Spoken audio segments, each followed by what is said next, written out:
welcome to another video. This is like my 4th video today. I have not moved from this corner in a long time, and this is going to be brief. So I am here to introduce my reading vlog for Knife of Dreams by Robert Jordan, the 11th book. I think it's the 11th book in the Wheel of Time series. Whoa, you guys. I'm so distracted right now. My cat just laid down on my desk, which she never does. Oh my god, we have to check it out. Pardon the mess. This is an unplanned interruption, but look at her. She's adorable. Oh my god. So I have read, I think, almost 20% of it, and most of that 20% is the prologue. Oh my god, that prologue was long. It was like 100 pages. Robert Jordan, what are you doing? Basically, my boyfriend told me that as the books continued and like as he got later on in the series, they started to release the prologues as like, oh, my cat is touching my computer. Third cat, please don't click anything. Started to release the prologues as early sneak peeks, and they sold them. So like a lengthy, solid, long prologue could be sold for some gains. But yeah, so it was long, but we got to see, oh my god, I read it so long ago. We got to see Galad, who we haven't seen in a very long time, and now he's up for like head of the Children of the Light because he like dueled with this guy. We got to see stuff that I'm forgetting. Nothing that stands out. In the first couple of chapters I've read since, I have seen Perrin and Fail back again. Missed them, always missed them. Perrin is out trying to get Fail back. He has recently made a deal with the Shan Chan for them to help him attack the Ale camp that is holding Fail. Fail is in this camp. She recently got the Oath Rod that Galena really wants because Galena is being just kicked around by Thirvana because she got her to swear on an Oath Rod that she will obey her no matter what, and that is really not working out for her. And Galena has promised Fail that if she can get a hold of that Oath Rod, then she will actually she will be able to free herself and will take Fail along with her. So Fail just got a hold of this Oath Rod. We'll see where that goes. Galena is not in the best shape, so like who knows if she's going to be able to help anyone. And then we also saw a chapter from the Forsaken point of view. I love reading about the Forsaken. They're like creepy and weird and interesting. So they got all together and basically everyone is just angry. So their chapters are interesting. By the end of that one, they had agreed to, well, basically Moradin / Baelzamon / Ishmael had ordered everyone to kill Perrin and Matt, but to leave Rand alone because Rand is for him. But the point of view we were reading from was Halima / Erengar, and she was like, no, I'm totally gonna kill Rand if I get the chance. So that's interesting. I am scared for Perrin and Matt now. I don't know what's gonna happen here. It's called Knife of Dreams, and I don't know, I feel like something, I can't even interpret the title in one or two ways. One way I interpreted it was like, okay, maybe there's going to be a lot of Telebronrioid stuff, especially since Green has been captured by the White Tower, and they have agreed to not like execute her for trying to be the Amerlin seat because she has a lot of power. So they're like, we'll just make you a novice again, retrain you good this time, and then you'll be a asset to the tower. That's their goal. Egwene is not for it. I like it. I'm just like, yeah, Egwene, get what you deserve. Because she just hasn't gone through training. Like, yeah, she has a lot of inherent power, but that doesn't mean she knows what to do with it. There's so much she doesn't know.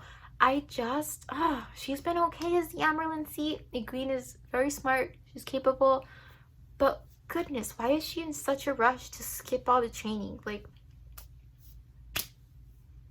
anyway, so I think that she could stand to be a novice for a little longer. Anyway, so I'm thinking there might be a lot of stuff happening in Teleroneroid, or because we are towards the end of the series, there's going to be a big thing happen, like a big bad thing happen, because it's Knife of Dreams, right? So this big bad thing is going to be the knife that slashes everyone's dreams. That's my hypothesis. So we'll see. Summer has started. My goal is to do these vlogs more frequently. I've said that every video. I'll keep saying it. It's always the goal. But also, I hope that we'll really be able to get through a lot of the books. Like maybe finish the series before the end of the summer. I will still put these videos out about once a month. But hopefully we'll finish before the end of the summer. And then I'll just have this backlog so that I can just edit and upload them monthly for these last few books. So we'll see how that goes. But that's it for this update. Brief, quick. I'll see you next time. Bye. Alright, so it's about time that I updated this vlog. I don't remember when I first did an update, but I'm now like a little over 50% of the way through Knife of Dreams. And the only thing keeping me from doing this vlog is that I didn't want to talk for the like 20 minutes it's going to take me to express everything that's happened. But it's fine. It's fine. We're here now. So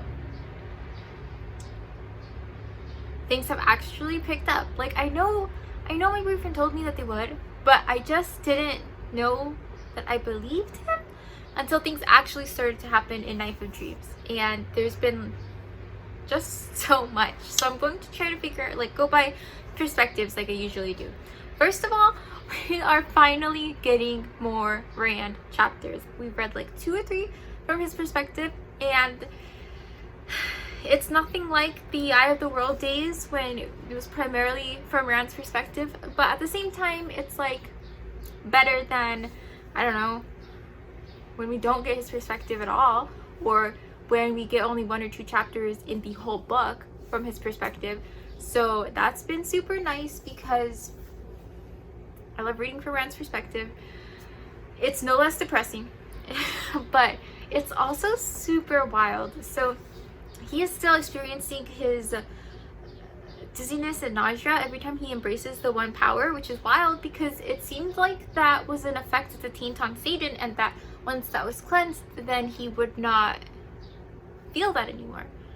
But there's nothing wrong with Satan, and he still feels this way, and there's no indication that any of the other Ashaman have felt similar symptoms. Like it doesn't seem related to the one power at all.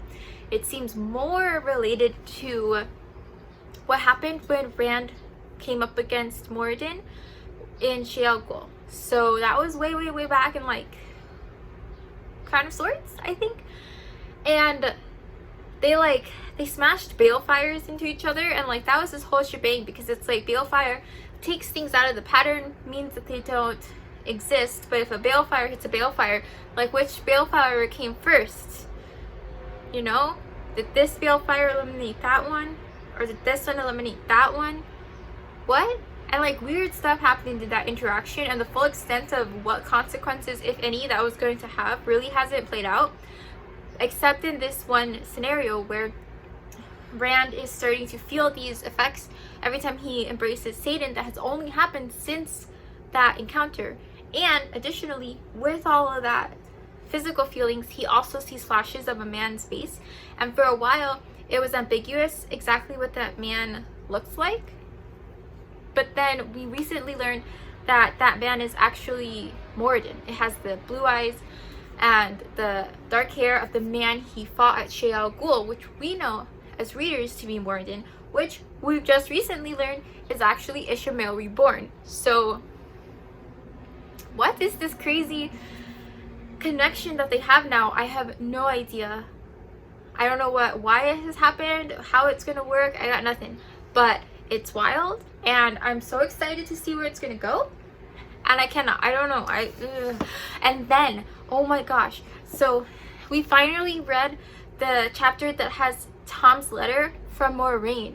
First of all, this letter went out into the world like 5-6 books ago at the end of the Fires of Heaven, and it completely slipped my mind. Like, I just assumed we had seen it at some point or someone had summarized it for us, but no, we have not seen this letter.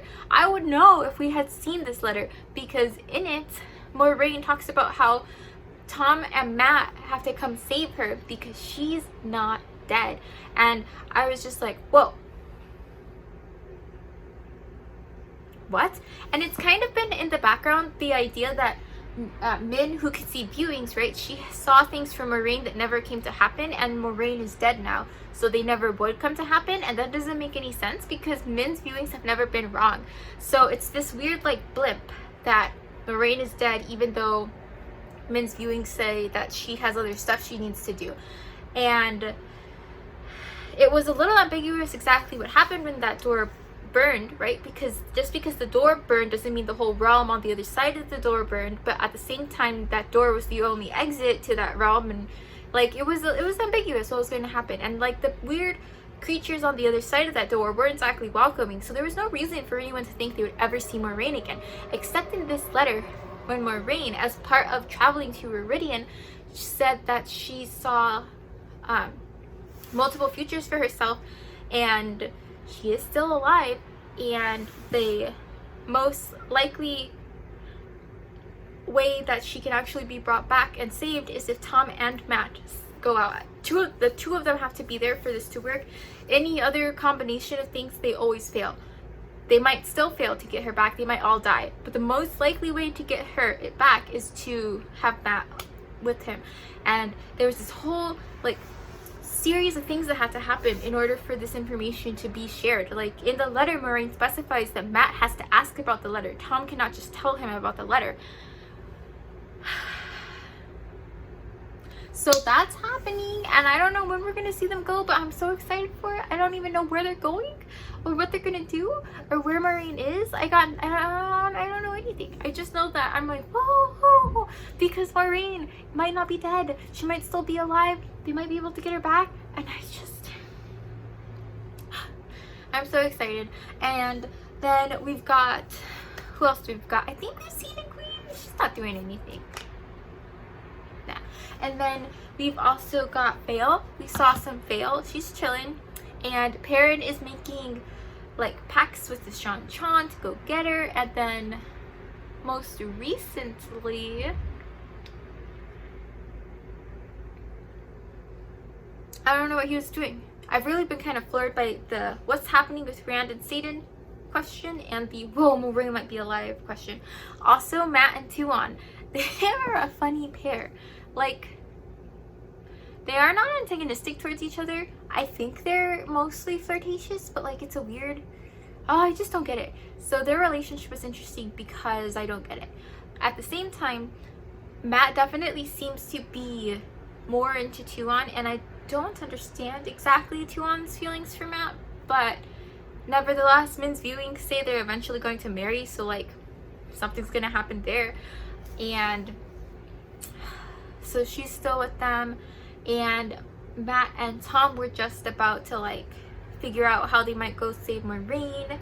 And then Rand was yelling at people in this most recent chapter because they were coming back to a city he told them not to be in, Tyr, the Stone of Tyr. He had just gone there. And then it was interesting because I didn't fully understand how traveling worked. Like, they've emphasized over and over again how you have to know the space you're traveling from very well in order for you to be able to open a gateway there. And then what ended up happening was that Rand was in this random inn, and then from the inn he traveled into the stone, and I was like, whoa, how in the world is he able to travel from this random inn that he's never been to before? It was that he could see the stone, and you can travel for short distances even if you don't know the location very well. If you can see the place, even better, which is weird. But at the same time, my boyfriend reminded me that we saw this with Perrin, and when Ashraman was searching for Fail, they covered lots of ground because they made short leaps of several hundred feet at a time through gateways. So I get it, sort of. It doesn't seem to make sense. Like, I don't understand why, and this isn't like, it doesn't have to makes sense. It's a magic thing. It's not inconsistent within itself. But it seems kind of weird to me that you don't have to know where you're going as well as you have to know where you're coming from. Like, it feels like it would make more sense for you to need to know where you're going very well, so that you can like visualize and sense where this gateway has to end up. But no, you have to know where you are, and then the gateway is just like, yeah, I'll figure out where you need to go, which is interesting. So that's happening. Oh, Lan, I completely had just the most underwhelming reaction to the chapter The Golden Crane. My boyfriend was so excited for it, and then I was like, okay. I have to say, I'm still a little like, it's fine.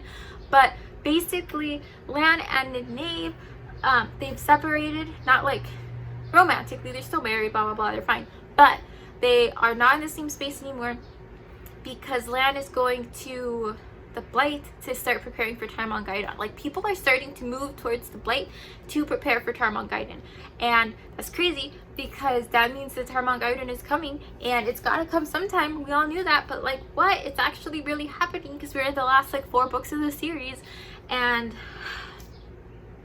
then she tricks him because he wants her to just travel him into where he needs to be, but instead she's like, no, you have to promise me that you're going to pass through this other town first. You have to promise me that no matter that, if anyone says they want to come with you, you're going to let them, and you have to promise me this. And so he promises, and then she drops him like on the other side of the continent from where he needs to be so that he can make this long trek up there. And then in this town where he's starting, or like off somewhere nearby, she lets people there know that Lan, the last king of the Malkier, is traveling to prepare for Tarmon-Gai'don, and asks if he's going to ride alone. And then other people there who are Malkier are like, no, he's not. And then they start to like rev up to go join Lan. So that's wild because like now we're kind of getting into the situation where Malkier, this kingdom that's been in the background and dead, and like Lan is from there, but it's never been on the map. Like, I don't even have strong feelings about it. So it just has never seemed incredibly important. Now this kingdom is not as dead as it seems, right? Lan is going there. He's Nynaeve is getting people to join him who have like some relation, some heritage to the Malkier. And if Tarmon-Gai'don is successful, like, who's to say the Blight is going to be there forever? What if the Blight gets completely pushed back? Could Lan reclaim his lands? I don't know. I mean, it seems like it would be pretty nifty if he did.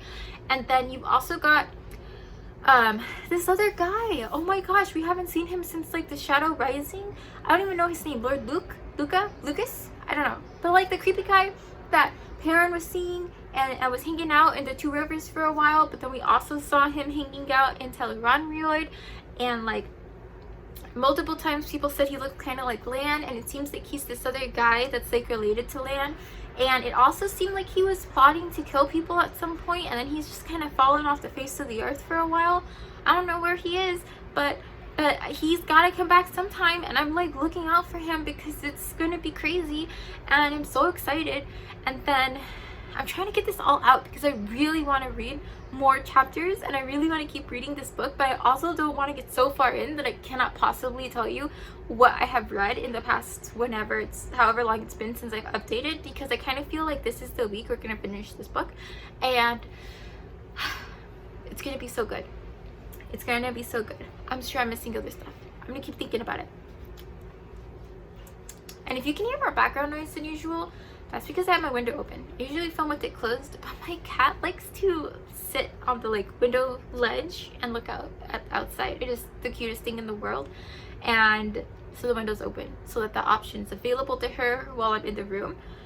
Because if I'm not here, she starts to paw this window screen, and that's no good. So I have to stop her when she does that. But anyway, while I'm in the room, the window's open for her. Oh, Vale got the Oath Rod. So Galilina, G lady, and she's being held by the Ale. She was one of the people who like led putting Grand in the box situation at the end of Lord of Chaos, she told Fail that she would help her escape if Fail helped her find the Oath Rod, because the Oath Rod is what's letting, I think her name is Thurvana, it's what's letting her control her, because she swore on this Oath Rod to do so, to obey her completely. And someone just found it and gave it to Fail, so it's gonna be interesting. And there's a Shido Ale, I don't remember his name, starts with an R. He has been watching Fail's back, which like is nice, because the female Gaishan get harassed by Shido men, and like there's nothing that they can do about it. No one's protecting them. Like, it's a whole mess. And so Fail was attacked once, but then saved by this guy, and then he's been kind of just watching her back since, and he seems into her, which is like, whoa. Parent. He knows she's married, but he's kind of like, you know, when you're wearing the white, nothing really matters. What happens while you're in white is like separate from your regular life. But she's not actually Shido, so all of these customs, they don't really apply to her. She shouldn't even be a Gaishan because she's not Shido. Like, it's so inappropriate that they've taken her in the first place. But now it's also like, this isn't real, because she doesn't believe in these things. And like, Fail she hasn't done anything in response to his advances, but it still makes me go, no, Perrin, you have to get there, because I love Perrin. So there's that. And we saw chapters from the Forsaken. They have like, their most recent strategy is not to kill Rand, because Moradin, Balzamon, Ishmael, whoever he is, 10 names, oh my god, every character in this book, all of the Forsaken have like 10 different names. But he has said that he wants to deal with Rand, he wants to kill him, or whatever is going to happen to Rand, so do not touch him. But he put out a, what's it called, like I don't know. He said that they could and needed to kill Perrin and Mat. So Perrin and Mat are in danger, and both of them have been attacked. So that's gonna happen. Watching out for that. I feel like I've hit all the highlights, and it's wild that there were these many highlights, because we are just past the halfway point. So I don't know what's gonna happen. I'll come back and update again sometime eventually, as always, and we'll just see what happens. Oh, I'm so excited. Okay, goodbye.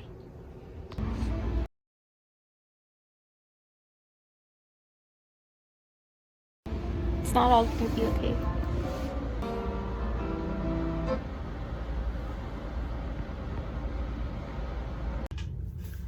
Okay, so just a relatively quick wrap up on the Knife of Dreams. Not the Knife of Dreams.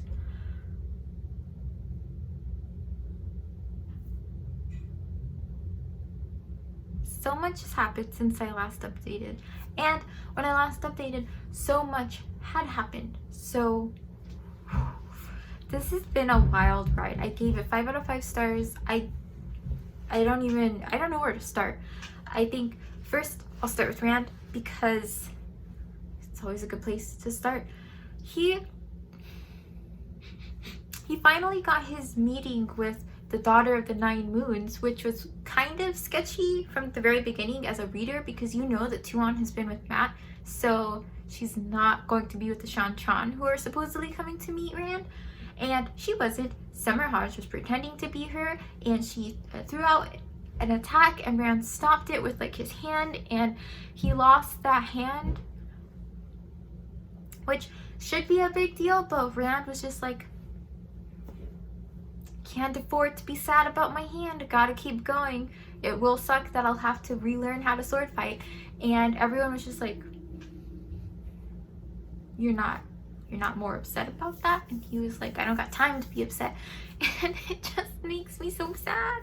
And when they captured Summerhouse, she said some stuff about Luz Theron. First of all, she knew Rand was hearing Luz Theron, or she like made a very, very accurate guess that he was probably hearing Luz.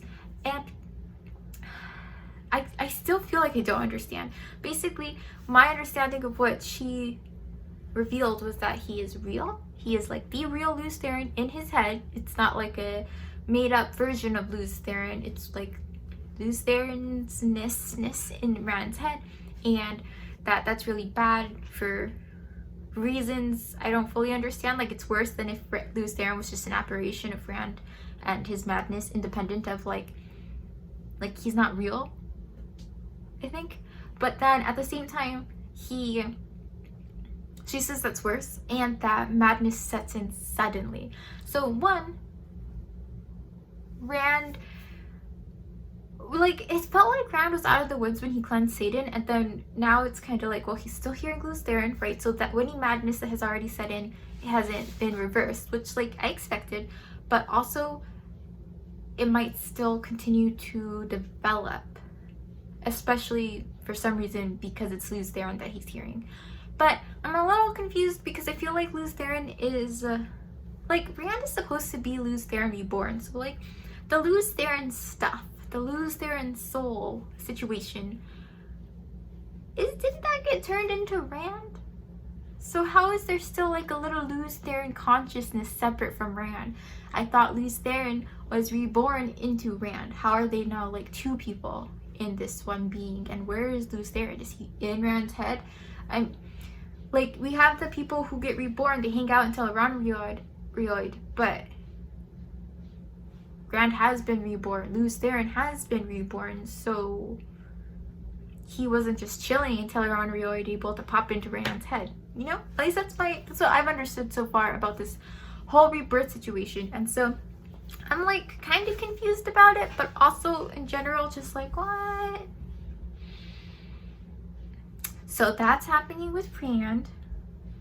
I don't know if I mentioned this last time, but Loyal got married to Aerith, I think is her name, and he's worried about not being able to get to finish his book, which is a bummer.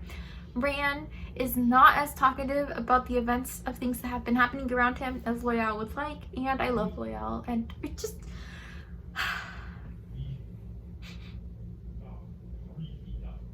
Rand is just such a sad time, and it's not even...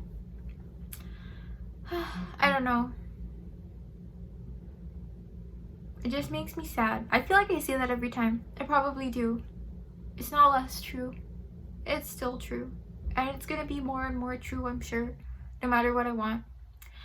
And then we've got Matt, who is now married to Tuon, which is wild. So she said the phrase she needed to say in order to, like, finalize the marriage ceremony that he accidentally started by claiming her as his wife when he first kidnapped her in his escape attempt from Ebudar. And they met up with some Shan-Chan who were looking for her, and people were out to kill her because there was a dark friend. Actually, Summerhaj. It was Summerhaj. It was like one of the dark friends, you know what I'm saying? The Forsaken. She was kind of behind the scenes as Tuon's new voice, I believe. Whatever. I'm not 100% sure what that role was. Tuon very quickly left Shan-Chan, but basically she was there, and behind the scenes she made everyone believe that there's someone out there impersonating Tuon and gave them the description that it's Tuon so that they would try to kill her. And Matt and Tuon came across some Shan-Chan who Tuon did trust and who were loyal and who were honestly just looking for the daughter of the Nine Moons, and they found her and they sent her back.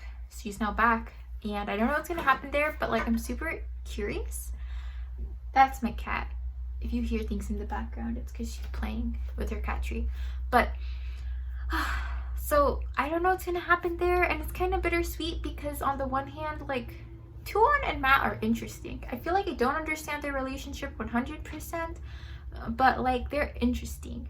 You know, like Matt, I think, is in love with Tuon, and Tuon claims not to be in love with Matt, but just kind of like, you know, yeah, maybe we could love each other, but honestly, I'm just I'm marrying you because I think it's what's best for the Empire. So that's the thing that's happening, and she's back now, and I don't know when we'll see her again, but I also hope that we do see her again fairly soon, because I find her a very interesting character. I don't know, she's fun to read. So that's Tuon. Perrin finally found Fail. Oh my gosh, Fail has finally been freed from the Shido Ale. She did not have to do anything with Ronan, because how dare he?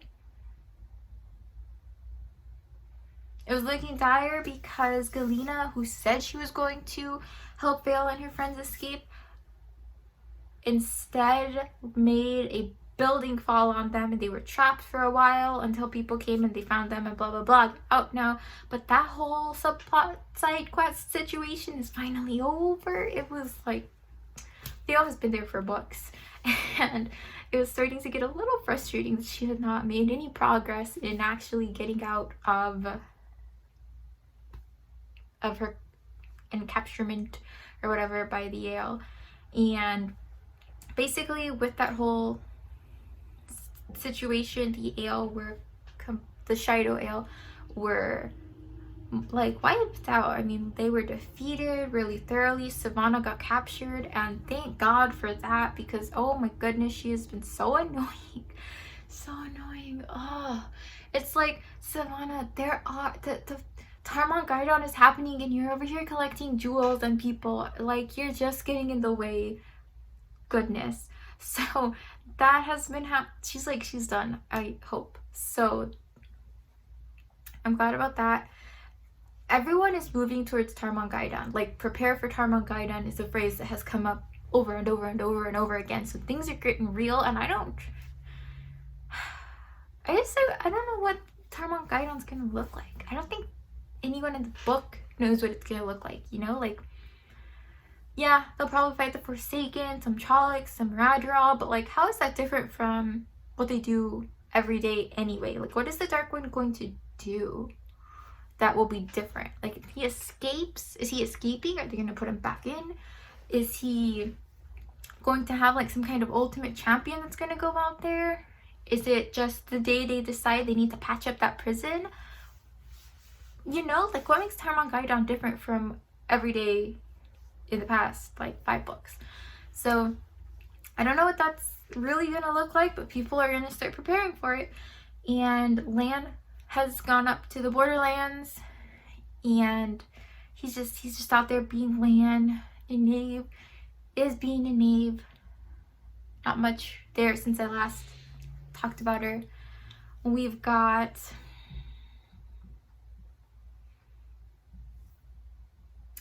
Tom and Matt. Okay, so they have not gone to do anything to follow up on this Moraine letter situation. I hope that they will soon, now that Tuon is back supposedly safe with the Shan Chan. Like, Matt was like caring for her and trying to figure out how to get her back to this Shan Chan, and now that she's back, he doesn't have to worry about that anymore, which I hope means that he's going to have the time to go look into this Moraine situation, because I'm so excited for that to be a thing. This book was so wild, it became a 3-page spread in my reading journal. Check this out, okay? I'll do a full flip through of this at some point. And if you're watching this vlog, you might not be into my journal at all. I do like 2 almost isolated things on here. But basically, in my reading journal, I typically have like a 2-page spread for a book I really, really like, or like a 1-page spread for a book that I'm like, that was pretty good, but not 2-page worthy. Knife of Dreams is 3 pages. I did that one, and then 2 more. It was just so good. I love Matt. It shocks me every time I say and think about it, but I really, really do. I just love Matt the general. Like, oh my god, he's such a good general, and it's not 100% Matt himself. Like, he didn't go out and learn all these techniques willingly. They are just these memories of other men that these elfen put into his head.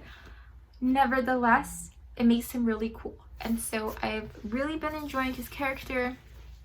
This is the last book that was written 100% by Robert Jordan before he died, and that makes me so sad. Like, and I love Brandon Sanderson. I've read many of his books as well.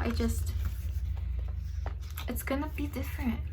It's gonna be different for the next few books, the next 3 books, the last 3 books. There are only 3 more books.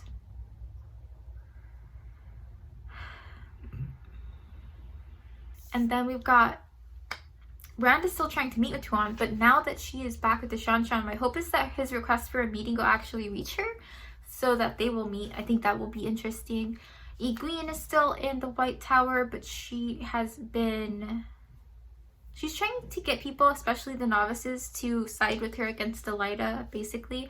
And that's going fairly well. I don't really like Egwene as a person at all, but I can admire what she does as Amerlin Seed. Like, I think Egwene could be a very good Amerlin Seed.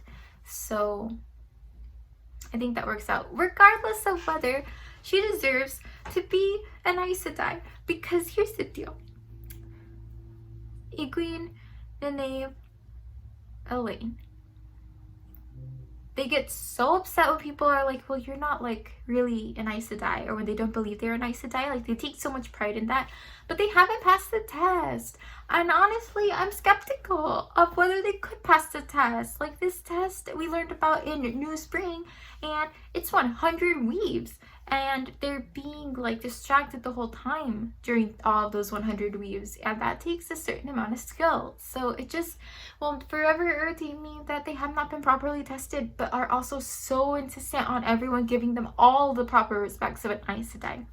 It just bothers me because it's like, I don't really feel like they've earned it all yet, and it's not 100% their fault because they cannot be tested right now. Still. Then we got some chaos from the Dark One and his influence on the world.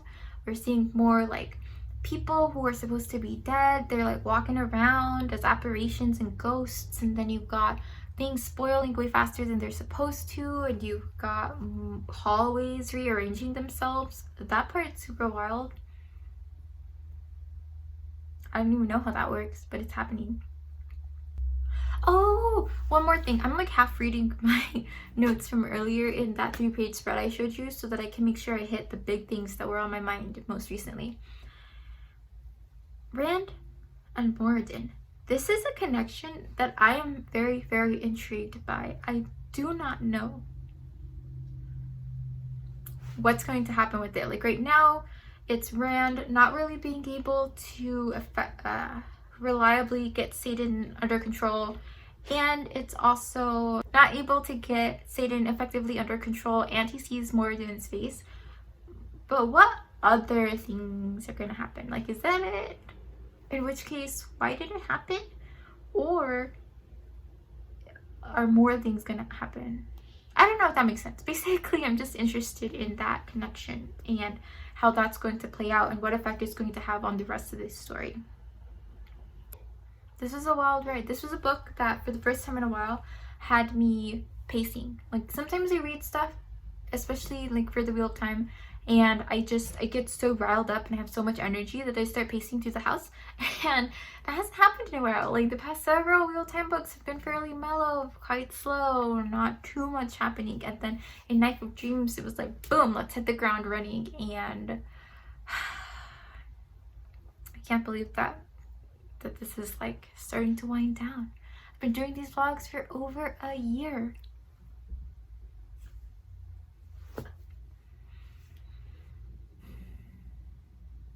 Okay, so I have already started, as the time of this filming, The Gathering Storm. So I will be starting and opening up that vlog very, very soon. But for Knife of Dreams, I think that's all that I've got. I'm just excited to keep reading. Like, we have been doing so much reading, and it's in part because I'm not working anymore. It's summer. I am a high school teacher, so like I don't have work right now. I have a few trainings and things later on in the summer, but for the most part, I'm not working. You know, I have a why what is happening? I have 1 or 2 projects for work, some things to look into, some assigned reading, all kinds of like little things, but nothing that is on a set schedule, regular, as intense as the regular school year. So I have way more energy to devote to reading in the evenings, and we have been reading a lot. Usually during the school year, we will read 1 to 2 chapters a night on average, and now we're reading 2 to 3 to 4 chapters, and so that has been a super good time. We are really working to finish the series before the end of the summer. We'll see how successful we are at that. But if you have made it this far, thank you so much for watching, and I hope to see you next time. Bye.